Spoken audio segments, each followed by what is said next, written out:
Ever notice how some people act like your time, your feelings, even your entire existence are somehow optional? They interrupt your sentences. They toss little jabs wrapped in humor. They question your choices as though they're entitled to the script of your life. And the worst part? They expect you to keep smiling, to keep playing nice, to keep shrinking, so they can stay comfortable. Not today. Let's get real. Disrespect used to happen face to face, in meetings, at dinner tables, on the streets. But now, disrespect follows us everywhere. It slides into your DMS. It pops up in comment sections. It hides inside emails from colleagues who smile in meetings, but fire shots between the lines. One moment, you're sipping your coffee, feeling steady.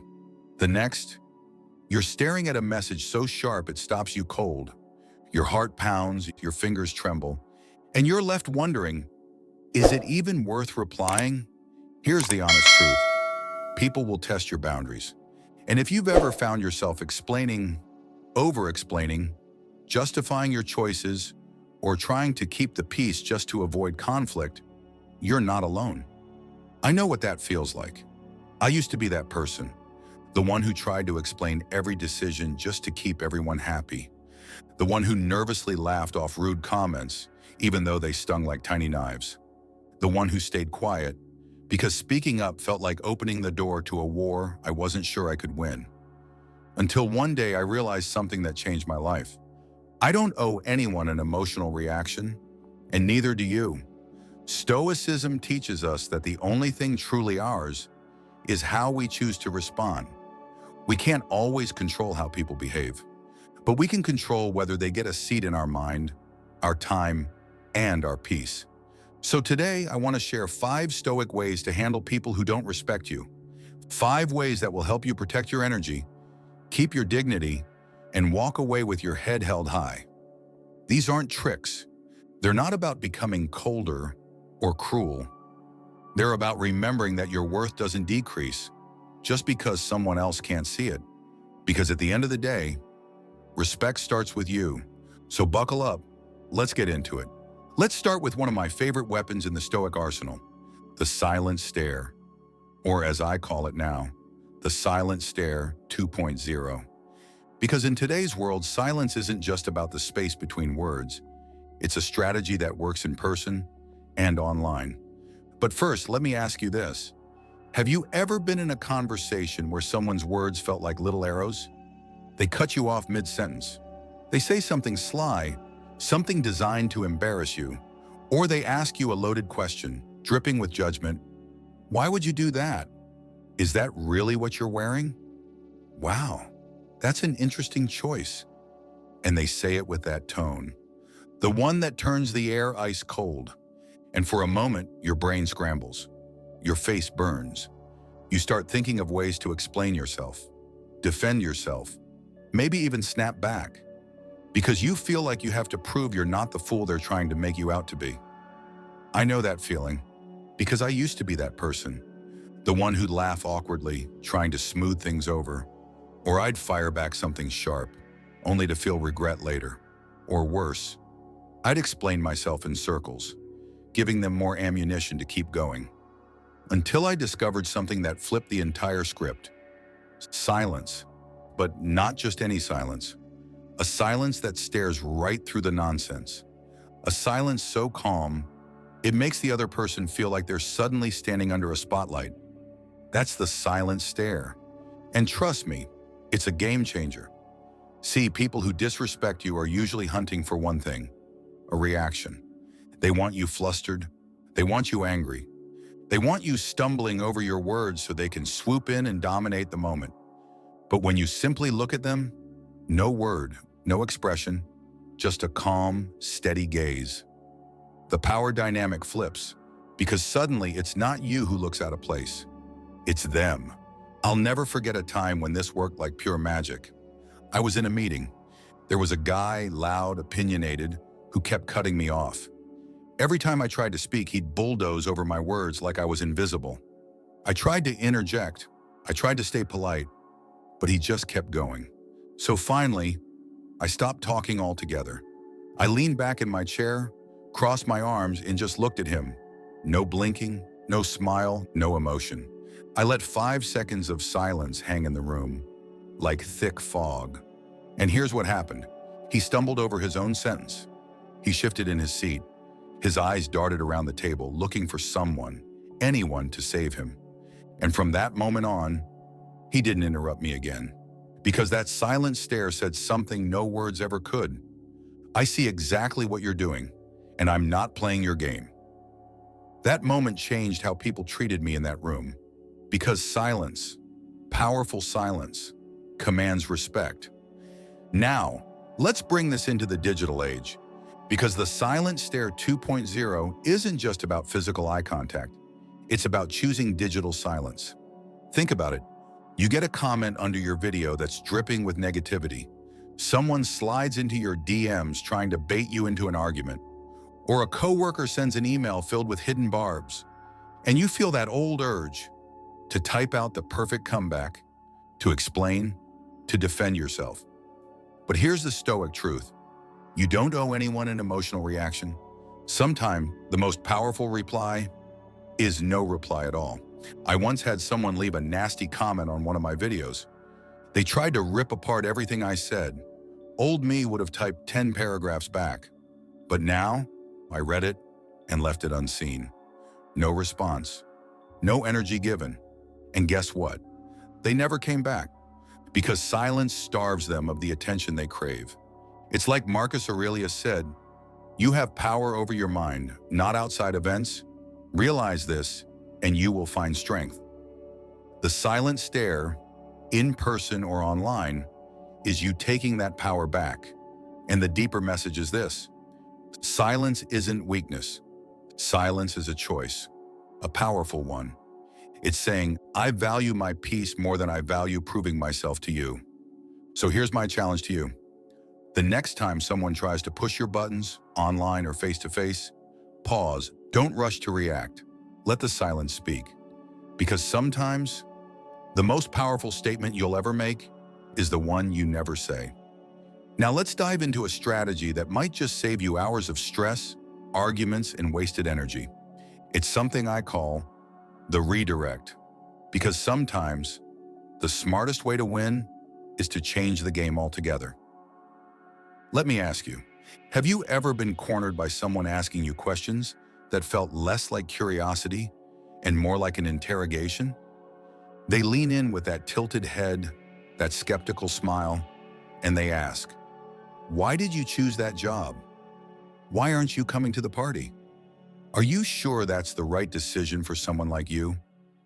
And suddenly, your heart starts racing. Your mind goes blank. You feel cornered, as though your life is some courtroom and you're on the witness stand. And instinctively, you start explaining, defending, trying to prove you're not foolish, reckless, or wrong. I know that feeling because for a long time, I was the king of over-explaining. Someone would question my choices and I'd pour out every detail, my reasons, my plans, my calculations. And instead of satisfying them, it was like I'd open the door for more questions, more judgments, more doubt. Because here's the truth. When you explain too much, you invite people deeper into your business. And some people don't deserve that access. That's where the redirect comes in. The redirect is simple, but powerful. Instead of explaining, you flip the question back to them. Or you steer the conversation somewhere else entirely. Let me show you how it works. Imagine someone says, why would you leave a stable job for something risky? Instead of giving them a 5-minute speech, you calmly reply, why does that matter to you? Or, if you want to keep it softer, I'm curious, what makes you ask that? Instantly, the spotlight shifts. Now it's them. Who has to explain? And you've bought yourself breathing room, because people who throw disrespectful questions often rely on catching you off guard. They want you off balance, so they can feel superior. But when you calmly redirect, it's like saying, I'm not playing this game with you. I remember a moment that proved how powerful this was. A few years ago, I was at a work dinner. Everyone was laughing, chatting, when suddenly someone turned to me and said, so, Why did you really leave your old job? Wasn't that a stupid move in this economy? The old me would have launched into an entire explanation. I'd have tried to justify my choice, prove my reasoning, and probably gone home exhausted. But this time I paused. I looked him straight in the eye and said, "I'm curious. Why do you ask?" And then I waited. Silence. You could practically hear the ice clinking in people's glasses. He stumbled. He shrugged. He mumbled something about just making conversation. And then he changed the subject. In that moment, I realized something powerful. People often question your life because your choices challenge their comfort zones. Maybe you're taking a risk they're afraid to take. Or maybe your independence makes them uneasy. And so they poke, prod, question, hoping to pull you back into the same small space where they feel safe. But the Stoics teach us this. You are not obligated to dance to anyone else's tune. You don't owe explanations for every choice you make. You don't owe people access to your private reasoning, and you certainly don't owe them your peace. The redirect is your shield. Another powerful way to redirect is to simply change the topic. For example, when someone presses you about your personal life, you could smoothly say, "Anyway, how was your weekend?" Or, "Speaking of work, did you hear about that new project?" It's not rude, and it's called protecting your boundaries. And here's the kicker. People who truly respect you won't mind. They'll follow your lead.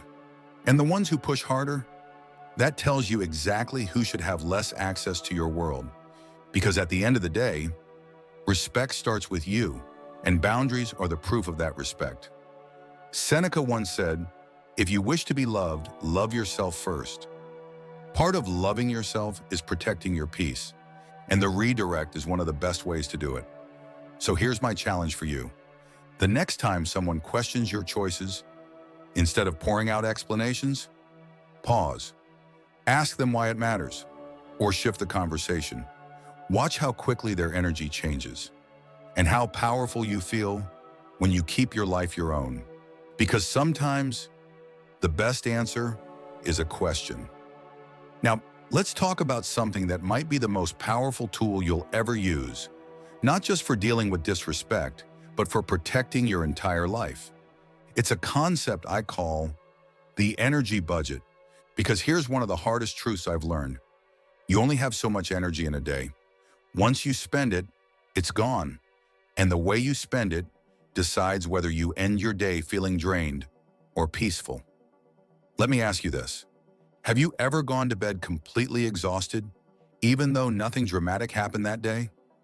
Your body isn't tired, but your mind feels like it's been dragged through a battlefield. Chances are, it's because you spent your energy budget on things or people that weren't worth it. Let's get real. Disrespect isn't always loud or obvious. Sometimes it's quiet. It's the friend who calls and talks for an hour, never asking how you're doing. It's the coworker who sends passive-aggressive emails that you reread 10 times trying to figure out what they meant. It's that one family member whose every word feels like a tiny judgment, even when they're saying, "I'm just trying to help." And it's so easy to give away your energy trying to manage all of that, to keep the peace, to explain yourself, to fix how people see you. But here's the Stoic truth. Your energy is currency, and not everyone deserves to spend it. Epictetus said it beautifully. It's not what happens to you, but how you react to it that matters. And your reactions cost energy. Every sigh, every anxious text you write, every hour you replay a conversation in your head, trying to figure out what you should have said. That's part of your energy budget, disappearing. I used to waste mine constantly. Someone would make a snide remark, and I'd spend the entire night drafting responses in my head. I'd rehearse arguments in the shower. I'd seek reassurance from friends. Did I handle that okay? And I'd wake up the next day already tired, before my feet even touched the floor. Until one day, I realized something that completely shifted my life. Not every battle is worth fighting, and some people don't deserve my energy at all. That's when I started living by a single question. Is this worth my energy budget today? Because every reaction is an investment. And I want my energy spent on things that build me, not drain me. Let me give you an example. A while back, I had a colleague who loved sending these subtle, undermining emails. The kind that say things like, "per my last email," or "I'm surprised you weren't aware of this." And every time I'd feel my chest tighten. I'd draft paragraphs defending myself, proving I knew what I was doing. But one day, I stopped. I asked myself, is this person worth my entire afternoon? And my answer was no. So instead, I replied with 2 sentences. "Thanks for letting me know. I'll take it from here." And I let it go. No more mental debates, no more emotional drain. And you know what happened? Nothing. The world didn't end. My colleague moved on to someone else. And I kept my energy for the things that actually matter. Because here's the deeper message. People who thrive on disrespect want your energy. They want your outrage. They want your time, your explanations, your defensiveness, because it feeds their ego. Silence or brief, neutral replies starve them of that energy. And the less fuel you give them, the faster they fizzle out. Think about your own life right now. Who are the people or situations that drain you every single week? The friend who only calls when they want to complain. The coworker who nitpicks everything you do. The relative who can't help but judge your life choices. Imagine how different your days would feel if you started asking, is this worth my energy budget today? Because you deserve to spend your energy on things that matter. Your health, your peace, your passions, the people who actually lift you up. Stoicism isn't about being emotionless. It's about choosing where your emotions go. It's deciding that your peace, your time, your energy are priceless, and you get to decide who earns access to them. So here's my challenge to you. The next time someone disrespects you or tries to pull you into their drama, pause and take a breath and ask yourself, is this worth my energy budget today? If the answer is no, keep it short or stay silent and move on. Because sometimes the strongest way to protect yourself is simply to save your energy for what truly matters. Now, let's talk about a strategy that, on the surface, seems simple, but it's one of the most powerful shields you'll ever carry. It's something I call the 2-sentence rule, because sometimes the difference between peace and chaos is knowing when to stop talking. Let me ask you, have you ever noticed how some people treat your life like an open investigation? They question your decisions, as if you're obligated to submit evidence. They say things like, why did you quit your job? Why aren't you dating anyone right now? Why didn't you show up at that party? Or worse, why would you choose that when everyone else is doing this? And suddenly, you feel your shoulders tense. Your mind races. You start drafting explanations, crafting justifications, rehearsing answers you hope will make them understand. But here's the problem. Most people asking those questions don't really want to understand. They're not looking for clarity, they're looking for control. Because the more you explain, the more they poke holes, the more they challenge your choices, the more they try to pull you back into a box where they feel comfortable. I used to fall into that trap constantly. Someone would question me, and I'd give a 10-minute speech detailing every thought, every plan, every reason behind my choices. And instead of satisfying them, it only opened the door for more doubt, more criticism, more questions like, but have you thought about this? Or, are you sure that's the smartest move? It felt endless until one day, I discovered something that completely flipped the script. The 2-sentence rule. It's exactly what it sounds like. When someone questions your choices, you give them no more than 2 sentences. That's it. No lectures, no over-explaining, no trying to win them over. Just 2 sentences, and then you let silence speak for you. Let me show you how it works. Imagine someone asks, why aren't you coming to the party? Instead of giving excuses or long explanations, you calmly say, because I didn't feel like going. I'm taking care of myself tonight. Period. Silence. Or imagine someone asks, why would you leave a stable job? You reply, because it was time for something new. That's what felt right for me. And then you stop talking. You resist the urge to fill the silence, and you let the weight of your confidence settle into the room. At first, people might be thrown off because they're used to you bending over backwards, offering explanations, seeking approval. But when you stand your ground, calmly, briefly, it sends a powerful message. My choices are not up for debate. I remember the first time I tried this. A friend kept pressing me about why I'd ended a relationship. But why? You seemed so happy. What happened? Are you sure you're not just overreacting? I could feel my old habits kicking in. I wanted to explain, to justify, to convince them that I'd made the right choice. But instead, I took a breath and said, because it wasn't right for me, and I'm okay with my decision. And then I stopped talking. The silence felt like thunder. My friend blinked, looked at me, and finally just said, "Oh, okay." And that was it. No debate, no justifications, no emotional drain. Here's the deeper message. The more you explain, the more you hand your power away. Because explaining implies you need someone else's permission. But the truth is, you don't.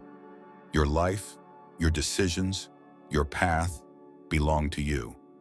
Marcus Aurelius once wrote, "If it is not right, do not do it. If it is not true, do not say it." And I'd add, if it's your choice, you don't have to explain it. The two-sentence rule isn't about being rude. It's about being firm.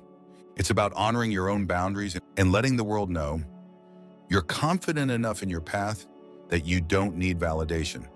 So here's my challenge for you.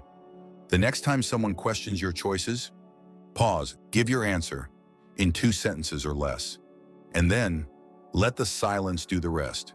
Because sometimes the strongest statement you'll ever make is knowing when to say nothing more. And now we arrive at our final strategy, one that might be the most subtle, yet the most powerful. It's called the invisible distance. Because here's a truth many people never realize. You don't always have to cut people off to protect your peace. Sometimes you simply need to give them less of yourself. Let me ask you, have you ever felt drained by someone, even though they didn't do anything overtly cruel? They're not yelling. They're not insulting you directly.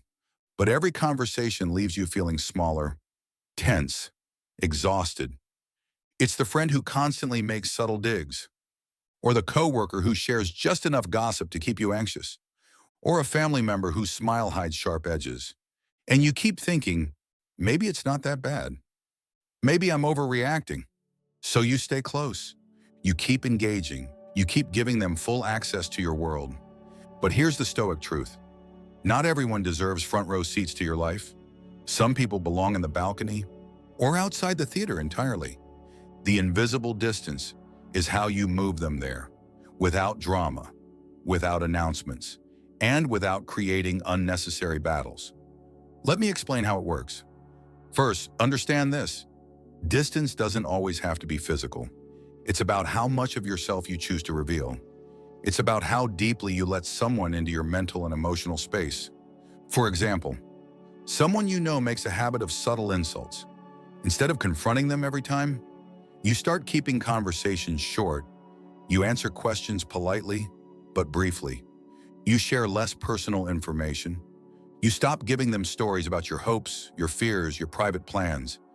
You become a little more mysterious, and suddenly they have less ammunition, less fuel for gossip, less power over your emotions. I remember someone in my life who used to make snide remarks about almost everything I did. The way I dressed, the people I dated, the dreams I chased. They never said it outright. It was always hidden behind a laugh, a wink, a casual, "I'm just being honest." For a long time, I kept trying to explain myself. I'd share more details, hoping they'd finally understand me. But all that did was give them more to criticize. Until one day, I tried something different. I didn't cut them off completely. I just started answering with shorter sentences. I changed the subject more often. I stopped sharing my personal victories or my struggles. I became polite, but distant. And you know what happened? They started leaving me alone. because there was nothing left to feed on. Here's the deeper message. The less people know about your inner world, the less power they have to disturb it. That's the invisible distance. It's not cruel. It's not fake. It's simply a boundary, drawn in silence. And in today's world, it's more relevant than ever. Because disrespect doesn't just happen face to face anymore. It follows you onto your screens, into your notifications, into your online spaces. Online, the invisible distance might look like muting someone's stories instead of unfollowing, turning off read receipts, responding after hours instead of instantly, choosing not to engage in a debate in the comment section. None of these actions are dramatic. They're quiet, simple, protective. Because sometimes the best way to handle disrespect is not with confrontation, but with quiet absence. Marcus Aurelius wrote, "The best revenge is to be unlike him who performed the injury." Meaning, you don't need to fight fire with fire. You don't need to prove anything. You simply rise above, and you create space. So here's my challenge for you. Think of one person in your life, someone who drains your energy or makes you feel small, even if it's subtle. This week, practice the invisible distance. Keep conversations shorter, share less, be polite, but a little more reserved, and watch what happens. Because you might discover the peace you've been craving lives in the space you create. And at the end of the day, respect starts with you. Protect your mind, protect your spirit, and remember, not everyone deserves full access to who you are. So there you have it. 5 stoic ways to handle people who don't respect you. The silent stare 2.0, the redirect, the energy budget, the 2-sentence rule, and the invisible distance. Each one a quiet shield. Each one a reminder that your peace matters. Because here's what I know for certain. Disrespect will always exist. People will always test your boundaries, question your choices, and try to pull you into chaos that doesn't belong to you. But you get to decide who gets access to your mind, who earns your energy, and who simply doesn't. Marcus Aurelius said, "You have power over your mind, not outside events. Realize this, and you will find strength." The moment you understand that, you stop giving away your power to people who don't deserve it. You stop explaining yourself to those who only want to judge. You stop shrinking just to keep others comfortable. And you start standing tall, calm, unshaken, even in the face of disrespect. Because at the end of the day, respect starts with you, and the world will always follow the standard you set for yourself. So here's my challenge to you. Pick one of these 5 strategies. Try it this week. Watch how it shifts the energy in your conversations and in your life. And remember, sometimes the strongest statement you'll ever make is the one you choose not to say. If this video spoke to you, give it a like, subscribe for more Stoic wisdom, and share it with someone who needs this message. Drop a comment below and tell me, which strategy will you try first? Until next time, stay strong and remember, your peace is priceless.